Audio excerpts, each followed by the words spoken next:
Mesdames et messieurs, bonjour et bienvenue dans ce journal. Au sommaire, un incendie dévastateur a ravagé plusieurs maisons dans la localité d'Agama, située dans la commune de Lokossa. Les détails dans ce journal. Mercredi prochain, le mercredi décembre, ce qui confère l'appellation de la journée de Mardi Gras à la journée de demain. Le sens de cette appellation dans un instant. Et puis la conférence des chefs d'État et de gouvernement de la communauté économique des États de l'Afrique de l'Ouest et de AO a tenu ce week-end un sommet extraordinaire à Addis Abeba. L'assise s'est opposée à la demande de levée des sanctions introduites par le Mali, le Burkina Faso et la Guinée.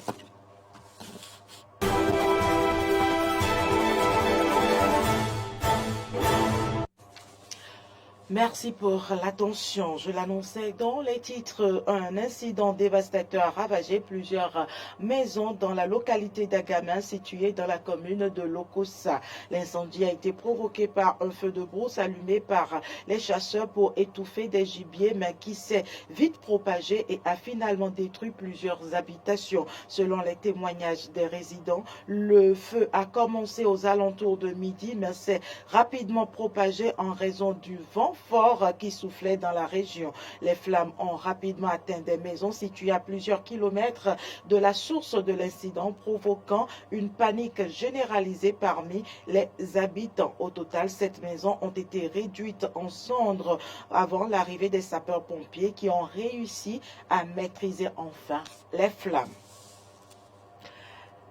La communauté chrétienne catholique entame mercredi prochain le temps de carême par le mercredi des cendres. Le mardi qui précède ce jour est dénommé Mardi Gras.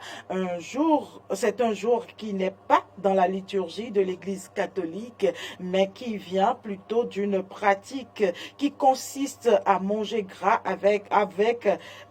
avant d'entrer dans le temps de carême, nous dit le père Hubert Kedowide, curé de la paroisse Bon Pasteur de Cotonou. Le mardi gras n'est pas dans la liturgie de l'Église catholique, mais ça fait partie des habitudes que les gens ont et qui partent d'une ancienne pratique socio-culturelle. Mardi gras simplement parce que avant de commencer ce temps de privation, on se dit c'est pour la dernière fois que je mange quelque chose de plus consistant. Hein. Donc, je peux même parler de lundi gras aussi, hein, ou bien la semaine grasse avant le début du temps de carême.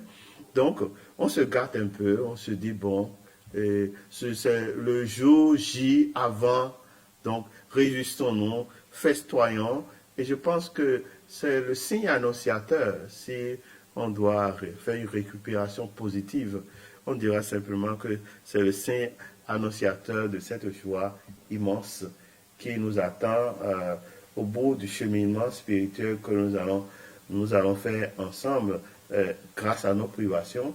Eh bien, nous allons pouvoir manifester la totalité de notre joie et rendre grâce au Seigneur au matin de Pâques et plaise au Seigneur qu'un beau jour, nous puissions, après les larmes et les pleurs dans ce monde, après les privations pour le Seigneur, que nous puissions un jour entrer dans la Pâque éternelle où le Seigneur lui-même nous dit que le royaume des cieux ressemble à ce festin de viande grasse et de vin décanté pour le royaume éternel, que cette joie que nous manifestons au Mardi Gras soit déjà le signe annonciateur de la joie éternelle où le Seigneur nous invite au festin des noces éternelles. Sachez que désormais le prix du pain a connu une hausse de 90 francs cédés aux revendeurs depuis une dizaine d'années environ.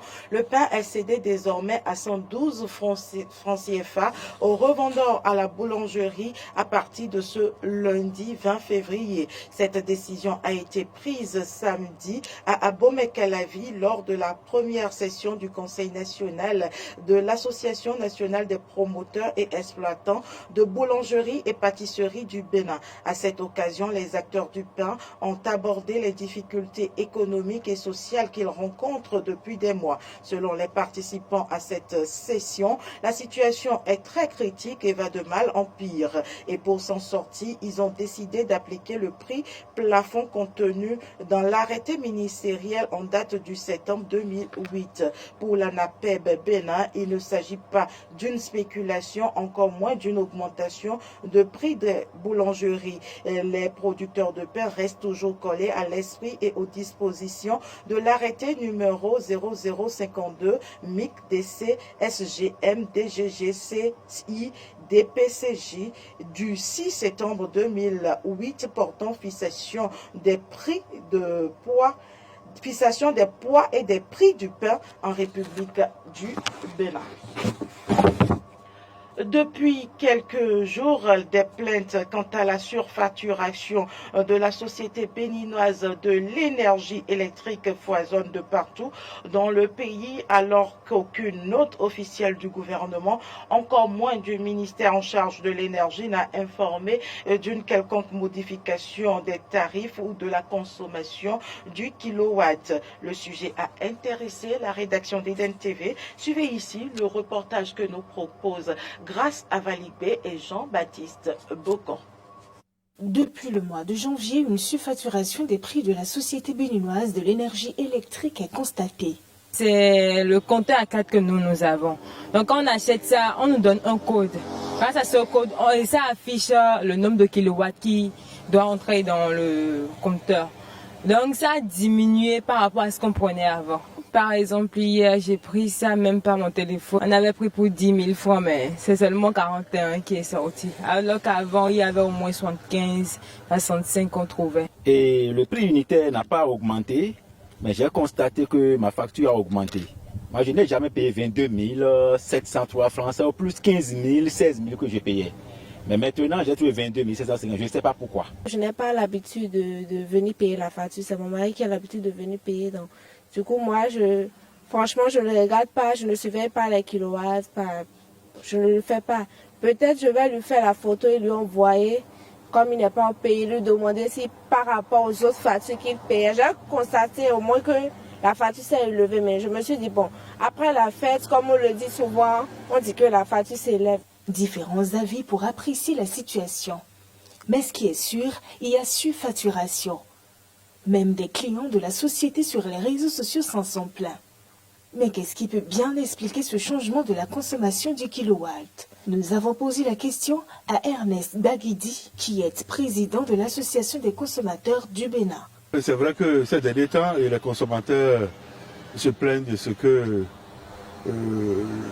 les factures seraient un peu salées ces derniers temps. La SBE ne pourrait pas se lever de son propre chef pour augmenter, parce que nous avons un régulateur aujourd'hui qui accompagne. Mais quand il y a augmentation, il faut aller prendre au niveau des factures pour vérifier quelle est la quantité de kilowattheure qui est consommée. Est-ce que le coût du kilowattheure a augmenté?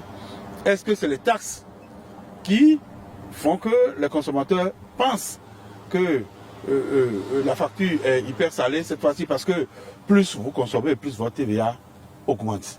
Donc c'est tout un ensemble de choses que quand vous mettez ensemble, c'est difficile. Avec la morosité que nous traversons, cela va de soi que le consommateur s'en plaigne. Et dans son rôle, l'association des consommateurs s'engage à entamer des actions au plus tôt pour calmer la tension actuelle. En termes d'action, quand nous avons ce genre d'informations, nous nous rapprochons des différentes directions techniques pour chercher à glaner l'information. Mais le lieu le plus sûr, le recours le plus sûr pour nous, c'est le régulateur. Et je crois que nous avons essayé de nous rapprocher du régulateur pour comprendre ce qui se passe à ce niveau, puisque c'est lui qui sera l'arbitre. Maintenant, on aura la chance la semaine prochaine, on aura une séance avec l'autorité de régulation de l'énergie. Et l'objet réel de cette séance, c'est le débat autour des tarifs pratiqués dans le secteur de l'électricité. Donc je crois qu'à cette occasion, nous aurons toutes les informations relatives à ce grincement de dents. Aucune note officielle de la SBEE ni du gouvernement ne notifie cette surfacturation constatée par des consommateurs des services de la société béninoise de l'énergie électrique. Remise officielle d'équipements de transformation des produits agricoles à 4 groupements de femmes par l'ONG Apride à Ouéga. C'était ce week-end dans la commune d'Abomey-Calavi-Mori. Arnaud Agua pour le compte rendu. Financé par l'ONG Apride, entendez Agence des projets de renforcement des initiatives pour un développement durable, et ses partenaires Cell France et Ferme Chaffbouche, ces 4 groupements de femmes ont bénéficié de 4 moulins à maïs, de 4 râpeuses de manioc, de 4 presses manuelles, de 4 moulins à soja, de 4 décortiqueuses d'arachides et de 4 ateliers construits. Le directeur exécutif de l'ONG Apride précise ici les objectifs du projet d'appui au groupement des femmes. Ce projet s'inscrit dans un vaste programme qui vise l'autonomisation économique et financière des femmes rurales. C'est un projet d'appui au développement de l'entrepreneuriat coopératif agroalimentaire féminin au Bénin, qui a pour objectif de créer de l'emploi durable et stable au profit des femmes, puis de faire émerger un entrepreneuriat féminin stable dans le secteur agricole et de la transformation agroalimentaire. Ce projet de 3 ans d'un coût global de 119 548 000 est à sa première phase. Il appuiera 12 groupements de femmes dans 5 départements, à savoir l'Atlantique, le Mono, le Borgou, les Collines et la Donga. La remise des équipements de transformation des produits agricoles a été faite par Jeanne Sodji, qui a prodigué de sages conseils aux bénéficiaires. Pour qu'un groupement puisse bien fonctionner, je vais vous accepter. Je vais éviter l'égoïsme pour accepter que tout soit pour tous. Ainsi, les groupements pourront bien fonctionner. Les représentantes des groupements des femmes ont manqué de mots pour exprimer leur gratitude. Quand ils sont venus nous parler du projet, on n'y a pas cru. Aujourd'hui, nous nous rendons compte de la vérité. Je remercie le Seigneur. Je remercie le papa et la maman. J'implore l'ascension et la grâce de Dieu sur chacun de nous. Eux aussi seront fiers de ce don qu'ils nous ont fait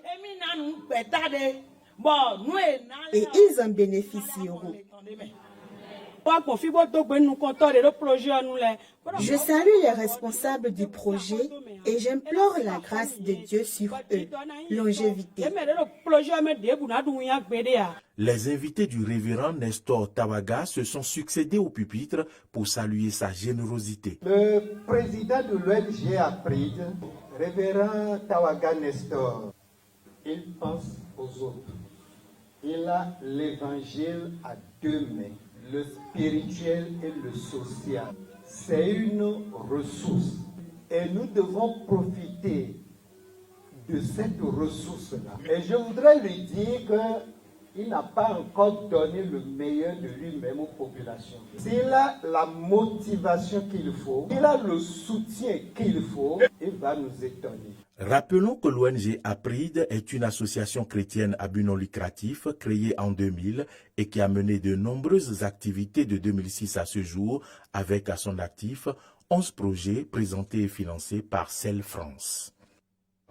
Actualité en dehors du Bénin, la conférence des chefs d'État et de gouvernement de la communauté économique des États de l'Afrique de l'Ouest et de CEDEAO a tenu ce week-end un sommet extraordinaire à Addis Abeba. À l'issue des échanges, la conférence est opposée à la demande de lever des sanctions introduites par le Mali, le Burkina Faso et la Guinée et a pris une nouvelle mesure restrictive. La conférence des chefs d'État et de gouvernement a également décidé d'imposer une interdiction de voyager aux membres du gouvernement et autres hauts fonctionnaires des 3 pays. Les résolutions du sommet ne vont sûrement pas faire plaisir aux militaires qui ont décidé depuis plusieurs mois de tenir tête à la CEDEAO. C'est tout pour cette édition. Merci pour l'attention. Les informations se poursuivent sur nos différentes plateformes Facebook, Twitter, YouTube et sur nos différentes applications Eden TV et Diaspora FM. Merci pour l'attention.